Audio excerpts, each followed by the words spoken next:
aggressive, rapid, indefinite, but have our films been able to keep up with that pace? Have they been able to capture the change as effectively on the screen?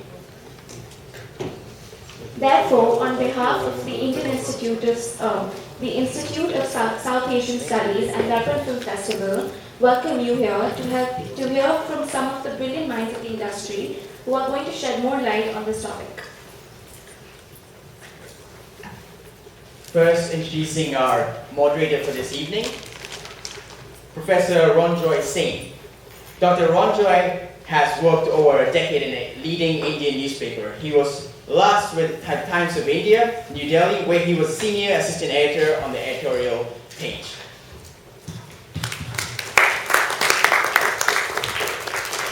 We have Mr. Edward Ong. He is on the film's consultative panel of the Media Developmental Authority, runs a flourishing trading business, and also provides financial service and risk management consultancy.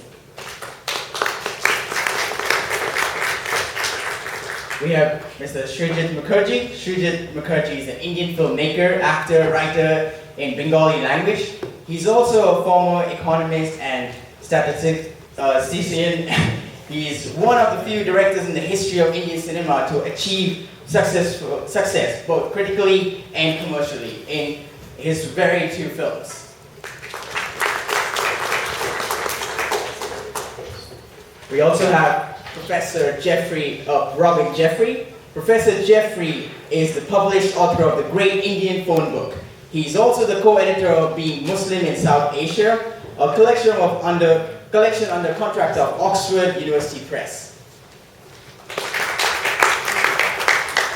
We have Mr. Girish Kasaravali. He is an Indian film director in Kannada language and one of the pioneers of parallel cinema, having made 14 films in a career spanning 3 decades. His 14 films have won so far 20 international awards, 29 national film awards, and 46 Karnataka state awards. In 2011, he was awarded the prestigious Padma Shri, the 4th highest civilian award by the Government of India.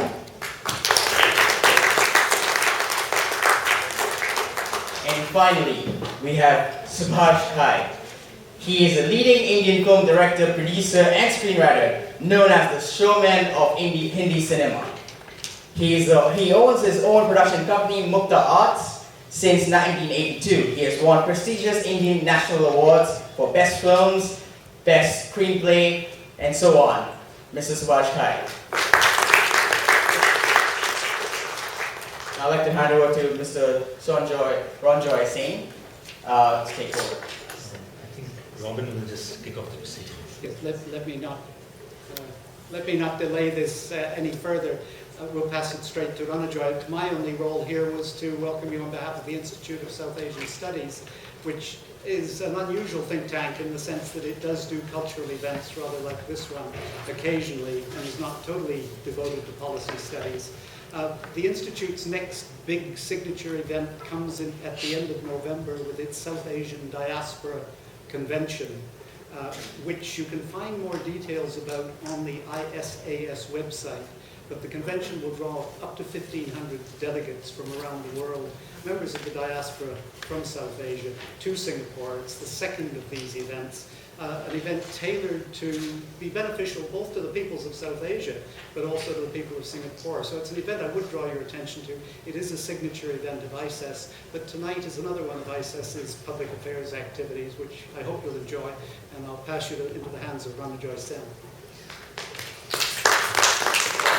Thanks, Robin. Since introductions have already been made, I'll just ask the distinguished panel to sort of kick off the proceedings. What we'll do is we'll ask each panelist to speak roughly for around, make brief introductory remarks for 5 minutes or so on the topic, and then we'll start the discussions by getting the audience in, so that it's a lively interaction. So maybe we can start with the order in which the speakers are sitting. Mr. Kasaravali, I'd just like to mention one thing in addition to what was said earlier. His most recent film, Kurmavatara, is being screened as part of the film festival being organized by Darpan. I think the screening was on Saturday, so those who are interested in watching his latest film can book tickets on. Mr. Kasaravali, please.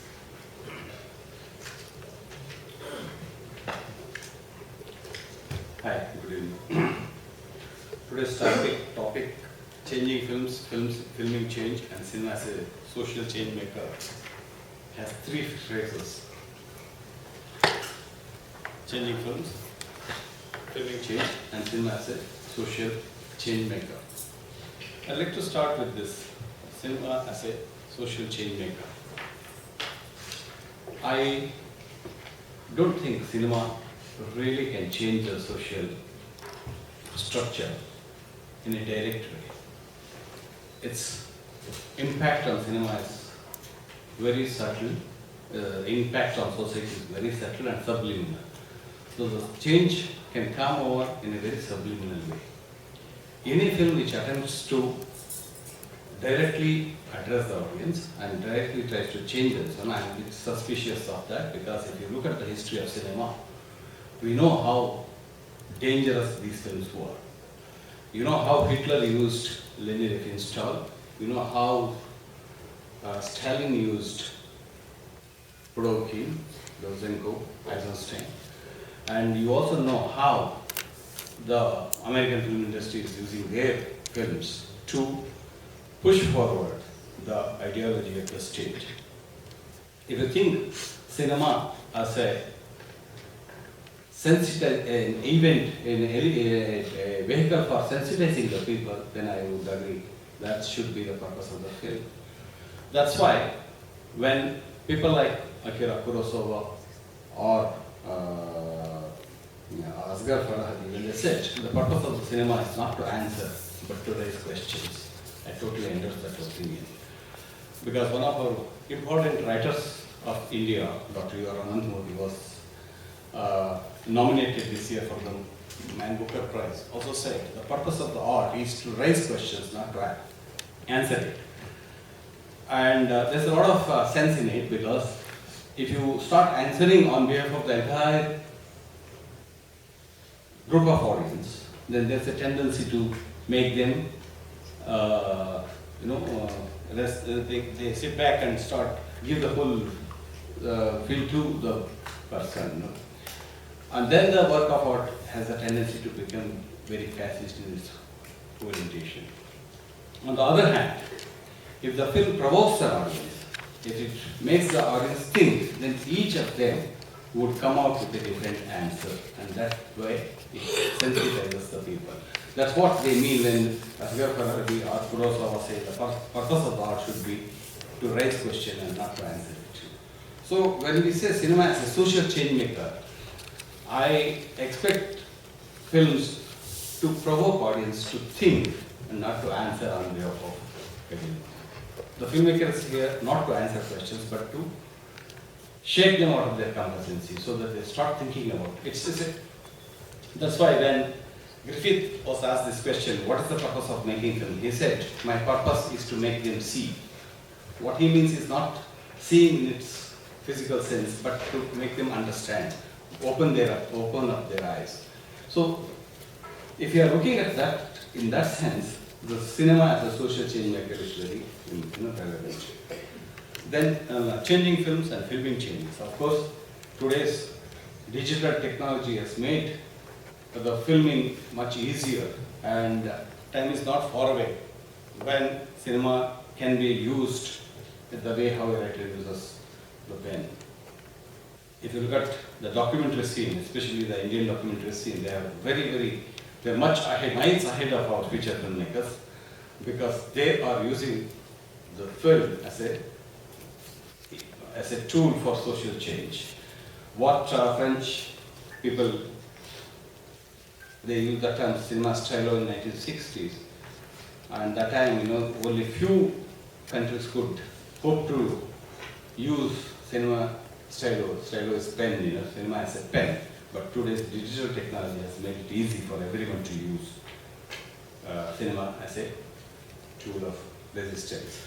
In this context, I'd like to quote some of the films which have really brought in kind of awareness by using different technique. In fact, in the post-globalized state, it's a responsibility of a filmmaker to invent a new style of expression so that they are forced to think afresh about all the things that happen.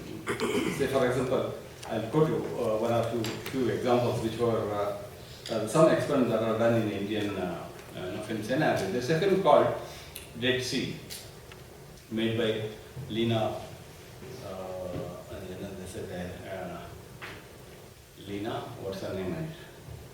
She used a very interesting method, which is actually quite eye-opener for most of us, because she talked about Sri Lankan issues by taking Sri Lankan refugees and plotting a story and then making it, enacting, they enact the whole thing. So it's a kind of a approach to cinema. It's not just neorealism, but it's a kind of a neorealism which has a very new connotation to it. So we need to invent a new idiom, new approach to cinema if at all we want to use film for change. Well, this is what I exactly wanted to say, and I'll answer some more. If there are any questions or if there are any further clarifications, I would address it when it comes. Thank you, Mr. Kasravalli, for those. Thank you, Mr. Kasravalli, for the enlightening and very pithy remarks. It's my great pleasure now to invite Mr. Subhash Ghai. Of course, the introduction of his, the number of hits that he's turned out and awards that he's won has been mentioned. Let me just briefly mention one fact. His latest film, he's still very prolific, his latest film, Kanchi, I believe is now complete and is, I think, scheduled for release later this year. So that's something we are looking forward to. Mr. Ghai, please.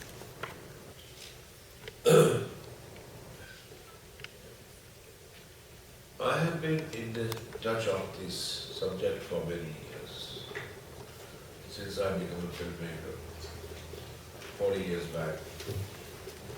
Since then, every year, it is the same discussion, changing film, changing social impact. And I must say that we want to discuss, we want to know, we want to discover every time.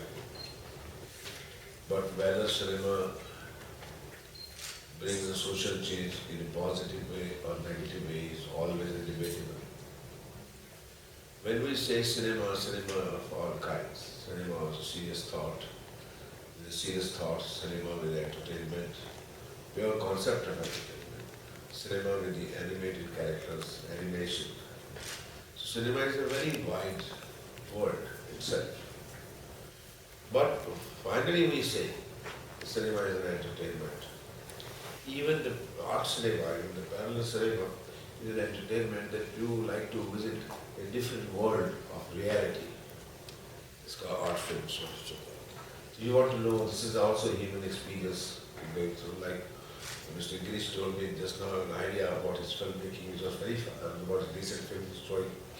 Very fascinating, a man trying to play Gandhi and how close he comes to Gandhi and how elusive for him is to be Gandhi. Gandhi has become just a concept and understood by various people in various ways. So every time when we cinema maker pick up a subject, we are normally inspired. What fascinates us? Sometimes it is a topic, sometimes it's a people, sometimes it's a situation, sometimes it's a book or a news cutting. So finally we derive all those inspiration from society, from nature and from the world only. And then we give our cinematic expression to it because it excites us. Chennai Express excites me, you see, and Lutera excites her. And I'm excited about this film. But what is important is that what cinema says in concise is that it is an expression of human experience in a serious way, in a funny way, in an animated way. But it is an expression we derive from the human experience only. As far as the responsibility of cinema to the social changes is, of course, is the responsibility of filmmaker at times. Even he belongs to mainstream or even he belongs to the popular cinema. Because even animated cartoon films also have a moral of the story. In fairy tales also we used to read there is a moral of the story. Evil, good, bad, basics. So I would say that cinema has been contributing in positive way also. But cinema is also a vices for the people. Sort of vices. If you look at it. The cinema dominated by the mainstream and by all those kind of entertainment, so-called entertainment is a vices. हम लोगों को पूछते हैं कि why do you want to go to see movie? He says just to entertain ourselves. He says again escapism. So it's also escapist part of it, and it is a real part of it. Drama, literature, cinema of his kind do contribute a lot because it is a thought-provoking. They bring you a question, they give you a thought to think. They may answer or they may not answer is a different thing. But how many people patronize it and how many people can take it is again a very, very important question which we should encourage. And I like these kind of festivals only majorly because I may not be making film for festivals, but I definitely love festival films for the reason is that I want to connect myself to the serious thinkers of filmmaking. Our various countries, I come to know the people and the culture and the problems of various countries through festivals only. Because the people on cellulite, they speak of their own people, their problems, their conflicts, their values, their social changes, economic, social problems, political problems. So I educate myself as a cinema maker, as a cinema student, and I try to think and I enjoy it. Because I'm making my cartoon films, that's a separate thing. It's mainstream cinema. Then I can play with the gallery with a lot of drama, with a lot of message, with the melodramatics, with joys and sorrows of the story. But as a person, I enjoy that. And I also see that whatever you say, the mainstream cinema belongs to masses and they do get influence at times. I give you one simple example. Can I have more time? Sure. 5 minutes to say. I made a film called Pradesh. Yeah, I don't know whether you have seen or I think most of the people have seen this. It's a story about a girl who dreams to go to America as a bride. And finally she goes there, but she didn't have a good experience there because she was typically Indian soil girl. So the picture was a big hit in America and other countries. And one day I was in a Delhi hotel and one Sardaji, very tall Sardaji came in front of me and he stopped me, blocked me, like a typical security officers, and said, "You are Subhash Ghai." I said, "Yes, sir." "Hold on, I want to talk to you." "Can I talk to you?" I thought he must be somewhere, either from army or from force, and he's going to arrest me now. His expression was like that. He says, "You are the person who made Pradesh?" I says, "Yes, sir." "You harmed me very, very badly." I said, "I harmed you? How come, sir?" He says, "I went to Punjab, I live in America, and I was just coming from Jalandhar, Punjab. And I wanted my son to get married with this girl in Punjab. They agreed last year that they would marry their daughter with my son. But now they have refused after seeing. My son has been rejected that she will not go." I did not know how to react to it. I said, "Am I guilty?" "Yes, you are. You should not portray our children that they are so negative just being because NRI over there." I said, "Sir, but Shah Rukh Khan was also NRI over there. He was a good positive character. Finally, NRI guy only gets it." He was not convinced. He says, God bless you, but let me tell you, I like the film. It's better. So, this is a small, interesting episode, but then I started thinking that really it matters to them, because I just made a film for a film. Good, bad, ugly kind of thing. But it does. A film like Tare Zameen, you see, it made middle class people aware about dyslexia. That you have to encourage children what they want to do. Don't force them the textbooks. The Three Idiot film, which has influenced many educational institutions, that let the child grow what he wants to study, what he wants to know. And that's why when I opened my institute, a film school in Bombay, Wesley Woods, I have a film school over there. And my first caption is, do what you love. So these films have, these topics are known with the literate people, but these topics or these problems are not known to the common man or a middle class person. So that way mainstream cinema also contribute to this social pattern. As we all know that cinema is a mirror of the society. The society of 40s, 1940s, then 60s and 80s and 2000, 2004 is constantly changing. I'm different than my grandfather, and my grandchild is different than me. My son is different than me. So the cinema is. Because people change, people learn more, people are more updated, so the cinema is updated. Technology, whatever is available, is included in cinema, fine. But what does not change is that you communicate today's status of the human mind going. What is happening in the human mind of your society is we speak in cinema. Whether in a funny way, entertaining way, serious way, whatever we want to say, that's a director's prerogative. But we do speak through cinema, and cinema does make change in a way itself, but not that much as we think cinema has a huge influence. Otherwise, the government of India would have patronized cinema more than anything else. Thank you very much. Thank you, Mr. Ghai, for the honest and very humorous take on cinema. Now it gives me great pleasure to invite Srijit, who I can take the liberty of calling him Srijit because we just realized he's a few years junior to me in college in Calcutta. May I just mention one of his films is being screened in the festival. It's called Hemlock Society. He also actually has 2 films set for release this year, which is quite amazing.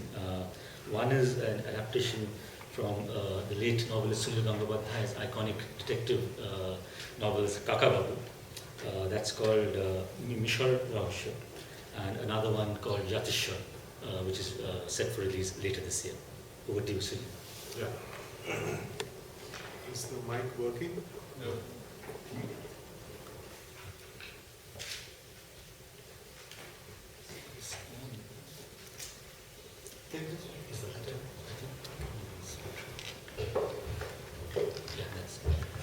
Hello. Hello. Hello. Yeah. Thank you, Dr. Sen. As it often happens when you speak after esteemed, distinguished people, you really don't have much to say because most of it has already been said, and but I will not shirk the responsibility of sharing a few of my thoughts. The topic today, changing films, filming change, cinema as a social change maker, was very very neatly sort of divided by Mr. Kasarwalli into 3 parts, and the way he sort of validated the claim of many filmmakers that the purpose of a film is not to provide answers, rather to supply questions and provoke thoughts. I would kind of agree with that because I feel that whenever a film starts off with this preconceived motive of educating or trying to bring in change, it often becomes very didactic, and it can also have fascist overtones, as he was saying. In fact, remember a quote of a very famous filmmaker who, when asked that what is the message of your film, he said that I'm not a postman, I don't give messages, I'm a filmmaker, I make films. So I kind of agree with that. But at the same time, there are answers or solutions which come as a byproduct of a lot of films which are made, which are not necessarily something the filmmaker intended, but they do come, which is a reality. As Mr. Ghai pointed out, that there are lots of films, I'm sure he didn't intend to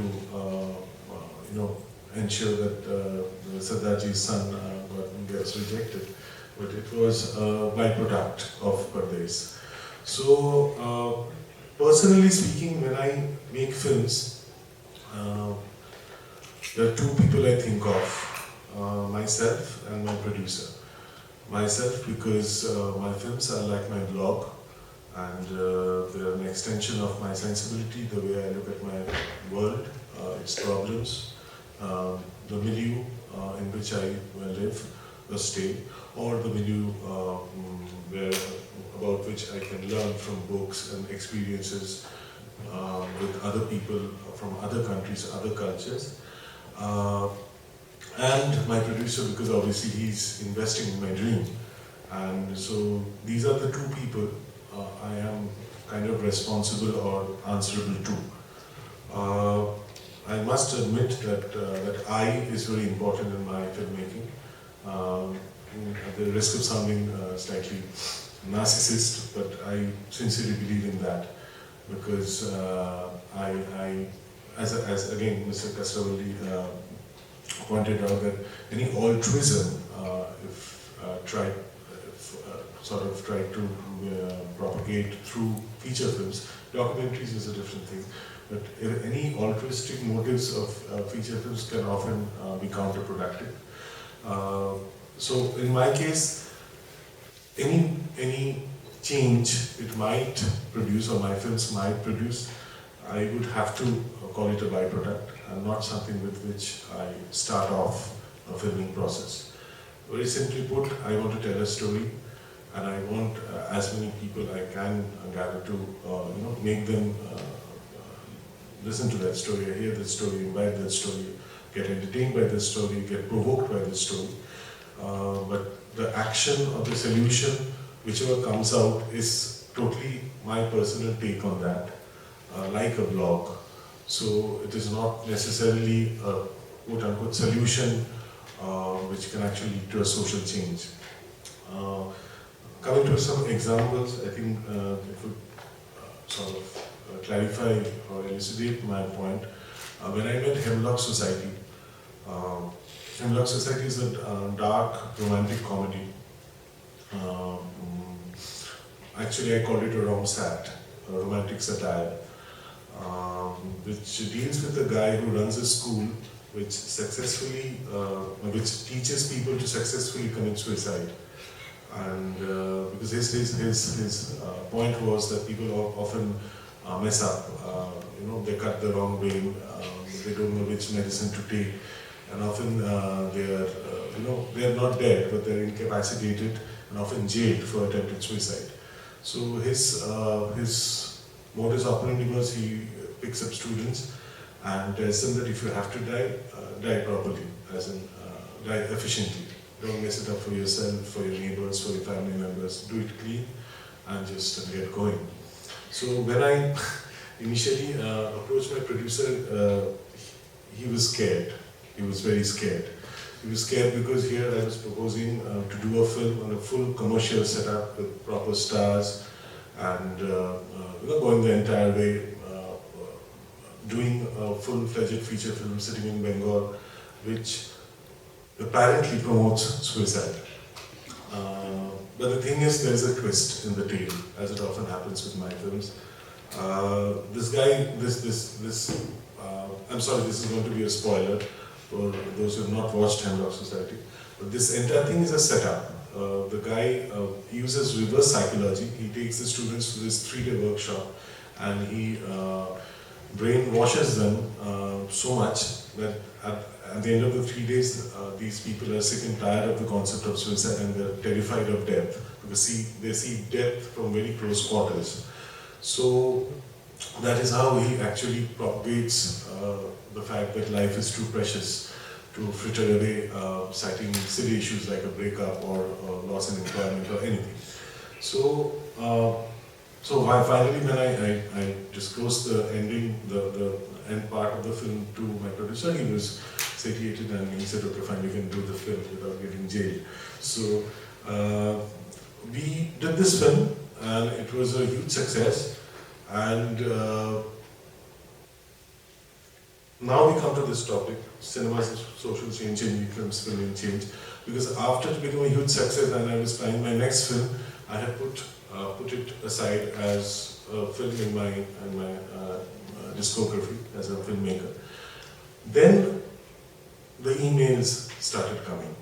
Then the phone calls started coming. Then teenage girls started calling me and telling me that I was contemplating suicide because I had a breakup with my boyfriend, but I saw Hemlock Society and I changed my mind. Then people started calling me and telling me that I wish my father had seen Hemlock Society before he committed suicide. I had cancer. I had a cancer patient calling me up and saying that I'm terminally ill and I wouldn't be having this conversation after 6 months. But just to let you know that I think the film told me that life is too precious and one should celebrate and enjoy it till it lasts. So I was obviously overwhelmed, and it was more than any award or any recognition that can possibly come my way, because my film had managed to touch lives, and in a very unforgettable way, and probably for posterity, because those families whose life Hemlock Society touched would remember the film and would probably be sad the day I died. So, but this, again, as I said, I started off, I did not make this film for these people. I made this film because I believe, again we come back to that I, very important, because I believe that life is to be celebrated and is to be enjoyed, even if you're going through a bad patch, even if things are down. You just need to understand that you're much, much better off than a lot of other people. And so, as a byproduct of my thought and my film, came these people and their lives. So, essentially, I would sum it up saying that it is definitely a reality. Cinema does change people, it does change lives, but it does it more as a byproduct than more like an intended sort of thing.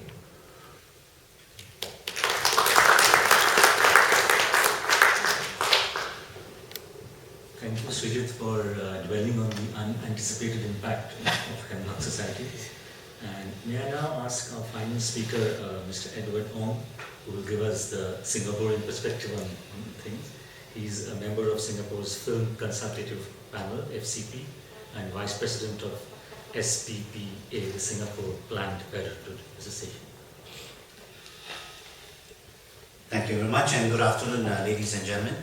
May I check whether there's anyone here in the audience who's from the Singapore film industry? Anyone? How sad. We could have come and learned so much this afternoon from our filmmakers here. I was privileged to be at the opening of the festival last night, and I learned a lot from the festival and how it was, how it proceeded. I think there's no doubt that film is a very powerful tool, and I'm speaking as a consumer. I'm the only one who's not in the film industry, and I'm also speaking as one who observes how film is made, and the Asian film industry has learned so much from the Western world. But I'm so glad that I was reading all the synopses of the various films that have been produced by our very distinguished panel here, that they have a purpose behind it, movies. There is a social reason behind it. And I was very touched by the movie that was shown last night. Lukagubi, there was a title. My wife and I have never watched Indian movies full length, in the theatre.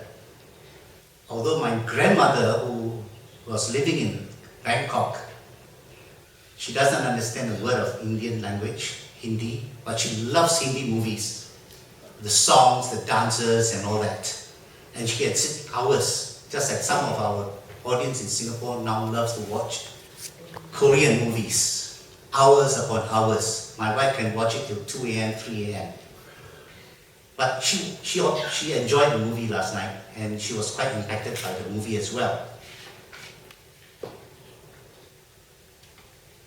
Films definitely can influence thoughts, views, attitudes. They can inspire, and most important, I think, it has a very strong influence on values as well. And this is the part that I want to emphasize this afternoon. It has a great impact because of the media involves so many aspects of our senses. Words that are used in a movie, how they are spoken, the voice of the actors, and it's fully illustrated visually and enhanced with music and sound that affects the mood and emotion of the viewer. So it's more powerful than books, reading a book, because sometimes it leaves nothing to the imagination. So speaking as a consumer, an observer and a critic, how can film enhance our Asian culture? And this is how I've seen our filmmakers here have done it in terms of trying to preserve some of the Asian values that we still have, the philosophy that was contained, and even to bring to our young audience some of the great philosophies of that was shown, for example, last night of the great philosopher, Indian philosopher. I believe that Asian movies can be produced and used as a force for good, as well as for entertainment, beyond your commercial purpose.